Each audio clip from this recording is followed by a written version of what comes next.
పెద్దలకు, యువజన కాంగ్రెస్ నాయకులకు, అదేవిధంగా జిల్లా కార్యవర్గ నాయకులకు,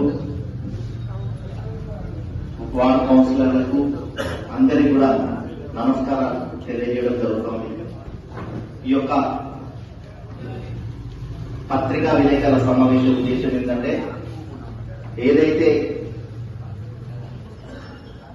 ఈ కార్యక్రమానికి ముఖ్య అతిథిగా ఇచ్చేసినటువంటి మా భూపాలపల్లి ఎమ్మెల్యే గంట సత్తన్నకు స్వాగతం తెలియజేస్తూ, ఈ యొక్క విలేకరుల సమావేశం ఉద్దేశం ఏమిటంటే, ఏదైతే గత కొంతకాలం మహాత్మా గాంధీ జాతీయ ఉపాధి హామీ పథకం ఉందో, ఆ పథకాన్ని నరేంద్ర మోడీ ప్రభుత్వం ఆ పథకంలో మహాత్మా గాంధీ గారి యొక్క పేరును తీసివేసి, అదేవిధంగా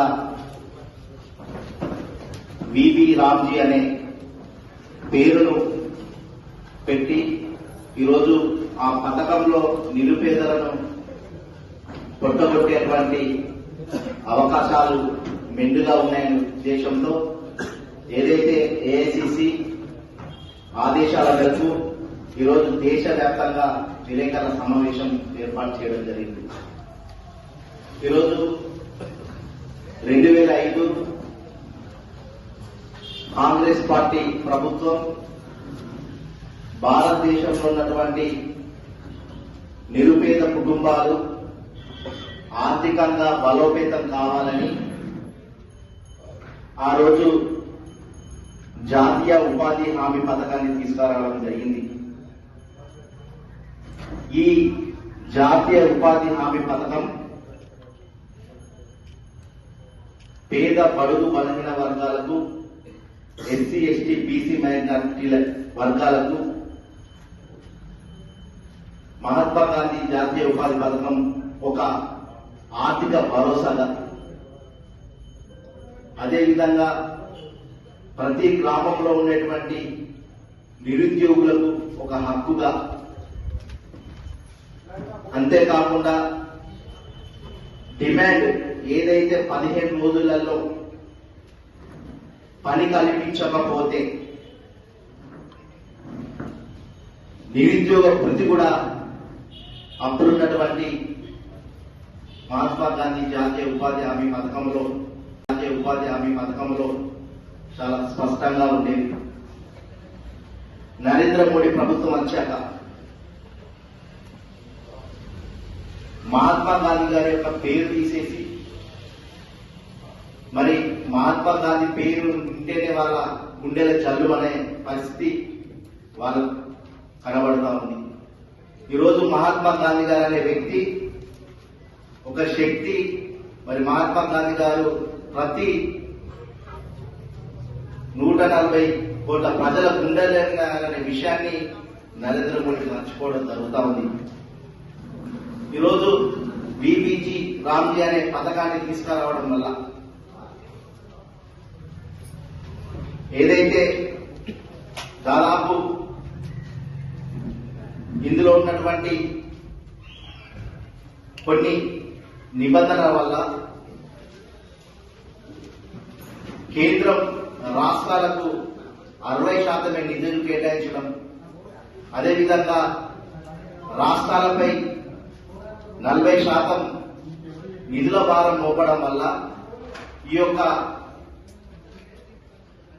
ఏదైతే పథకం ఉందో కుంటుపడేటువంటి అవకాశాలు కనబడుతున్నాయి. ఓవైపు రాష్ట్ర ప్రభుత్వమే ఉన్న పథకాలను ఏ విధంగా నడిపించాలో ఆర్థిక భారం పడి ఆందోళనకరంగా ఉండే, ఈరోజు గతంలో కాంగ్రెస్ ప్రభుత్వం ఏదైతే జాతీయ ఉపాధి హామీ పథకం ఉందో 100% నిధులను కేటాయించేటువంటి పరిస్థితి ఉండేది. కానీ ఈ యొక్క నరేంద్ర మోడీ మొన్న తీసుకొచ్చినటువంటి చట్టంలో కేవలం 60% మాత్రమే నిధులు కేటాయించేటువంటి పరిస్థితి తీసుకురావడం వల్ల ఈరోజు ఇది పేదలకు కొట్టగొట్టేటువంటి పరిస్థితి కనబడతా ఉంది. అంతేకాకుండా వ్యవసాయ పనులు ఏవైతే పని దినాలలో 60 రోజులు పని దినాలు తీసేయడం వల్ల ఈరోజు నిరుపేద కుటుంబాలు ఎవరైతే పనులు చేసుకునే వారికి కొంత ఆర్థికంగా వెనుకబడేటువంటి పరిస్థితి ఈరోజు ఈ పథకం వల్ల కనబడతా ఉంది. అంతేకాకుండా ఈ నరేంద్ర మోడీ ప్రభుత్వం వచ్చాక కేవలం ఏం చేస్తున్నారంటే వీరు పథకాల పేర్లు మార్చడం, మ్యూజియాల పేర్లు మార్చడం, స్టేడియాల పేర్లు మార్చడం, ఈ పేర్లు మార్చడమే తప్ప పేరునికి ఏ రోజు పేర్లు మార్చడమే తప్ప పేరునికి ఏ రోజు కూడా లబ్ధి చేకూర్చాలి, వారికి అన్ని రకాలుగా ఉపయోగపడాలని చెప్పేసి ఏ రోజు కూడా ఆలోచన చేసినటువంటి సందర్భాలు లేవు. ఓవైపు ధరల పెరుగుదల, మరోవైపు నిరుద్యోగ శాతం పెరుగుతున్నప్పటికీ ఈ పనులలో ఏ రోజు కూడా మరి అందరికీ ఆమోదయోగంగా పనిచేయాలని ఏ రోజు కూడా బాధ్యత తీసుకోకుండా ఈరోజు నరేంద్ర మోడీ ప్రభుత్వం ముందుకెళ్లడం జరుగుతూ ఉంది.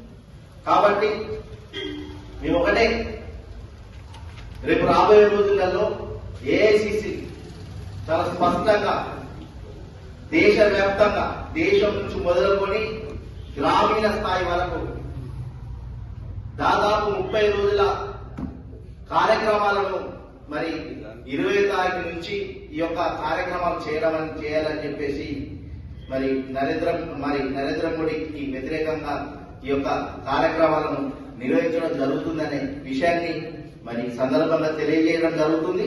రేపు రాబోయే రోజులలో కూడా ఏదైతే మహాత్మా గాంధీ జాతీయ ఉపాధి హామీ పథకం మళ్లీ పునరుద్ధరించాలనే ఉద్దేశంతో పెద్ద ఎత్తున ఆందోళన కార్యక్రమాలు నిర్వహిస్తామని మరి నరేంద్ర మోడీ మరి ఈ పథకాన్ని మళ్లీ ఆలోచన చేసి మళ్లీ గతంలో ఏ విధంగా ఉందో ఆ విధంగా ఈ పథకాన్ని చట్టం చేయాలని చెప్పేసి ఈరోజు జయశంకర్ భూపాలపల్లి జిల్లా కాంగ్రెస్ పార్టీ పక్షాన మేము డిమాండ్ చేయడం జరుగుతాం.